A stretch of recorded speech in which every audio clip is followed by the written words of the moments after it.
Hi friends, நாங்கள் பாட்டி வீட்டிலேருந்து ஊருக்கு கிளம்பிட்டோம் சென்னைக்கு. சரி, போகிற வழியில் திருவலம் கோவில் இருக்குது, வாங்க சாமி கும்பிட்டு போகலான்னு எங்கள் அம்மா கூப்பிட்டாங்க. சரின்னு எல்லோரும் போய் சாமி கும்பிட்டுட்டு அப்புறமா கிளம்பலாம் சென்னைக்குன்னு சொல்லிட்டு நேராக கோவிலுக்கு வந்துட்டோம். இங்கே தான் நான் சொல்லியிருந்தேன் இல்லையா, சிவானந்த மௌனகுருன்னு ஒரு சித்தர், அவரோட ஜீவசமாதி இங்கே தான் இருக்குது. இதுதான் அவரோட சிலை. அவருக்காக இங்கே ஒரு மண்டபம் மாதிரி கட்டி, கோவில் மாதிரி கட்டி வச்சுருக்காங்க. இவர் தான் அவர் சிவானந்த மௌனகுரு. அவர் கீழே தான் அந்த சமாதி இருக்குது அவரோடது.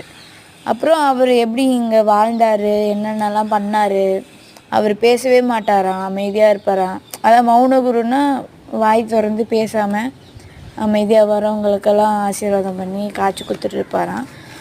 அண்ட் அவரோட சிலை ஒரு 2-3 சிலைலாம் இங்கே வச்சுருந்தாங்க. அவர் என்ன யூஸ் பண்ணுவார், கோணிப்பை தான் ட்ரெஸ்ஸாக யூஸ் பண்ணுவாங்கன்னு சொல்லியிருந்தாங்க. அவர் கோணிப்பை எல்லாம் அங்கே தான் இருந்தது. அப்புறமா அவர் சிவனோட பசங்க, அதான் கணபதி, முருகர், ஐயப்பர், இவங்க எல்லாருக்கும் சிலைலாம் வச்சுருந்தாங்க. அப்புறமா குளம் இருந்தது, அங்கே ஒரு குளம். அந்த குளத்தை சுற்றியும் நிறைய கொஞ்சம் சாமிங்க, சித்தர் அந்த மாதிரி இருந்தாங்க, அவங்களையும் பார்த்தோம். அப்புறம் இன்னொரு சாமியை கும்பிட்டுட்டு இந்த பானை மாதிரி ஒன்று இருக்குங்க இல்லையா, ஒரு பெரிய கூடை மாதிரி, அந்த கூடை ஒரே கல்லிலே செஞ்சுருக்காங்க, ஒரே பாறாங்கல்லே இருக்குது. அப்புறமா சிவனை அலங்காரம் பண்ணி ஊர்வலம் போகிறதுக்காக ரெடி பண்ணியிருந்தாங்க. நாங்கள் உள்ளே போய்ட்டு சிவனை பார்த்து சாமி கும்பிட்டுட்டு இங்கே வெளியே வந்து பார்த்தா இவ்வளோ பெரிய நந்தி. இந்த நந்தி சிவனை பார்க்காம அவருக்கு பின்னாடி திரும்பி வாசலை பார்த்த மாதிரி இருக்குது பாருங்க.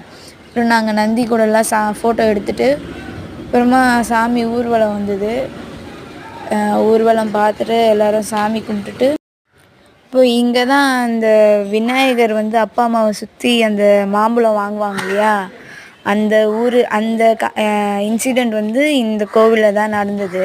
அதனால தான் இந்த ஊருக்கு வந்து திருவலம், அப்பா அம்மாவை சுற்றி வந்ததுனால திருவலம்ன்ற பேர் வந்து இந்த ஊருக்கு வந்ததுன்னு எங்கள் தாத்தா சொன்னாங்க. அப்புறம் நாங்கள் எல்லோரும் ஊருக்கு கிளம்பிட்டோம். எங்கள் மாமா எங்களை பஸ் ஸ்டாண்டில் எடுத்துன்னு போய் விடுறதுக்கு எங்களை கூட்டிகிட்டு போயிருந்தார். Thank you friends. இந்த வீடியோ லைக் பண்ணுங்கள், கமெண்ட் பண்ணுங்கள், ஷேர் பண்ணுங்கள். பாய்.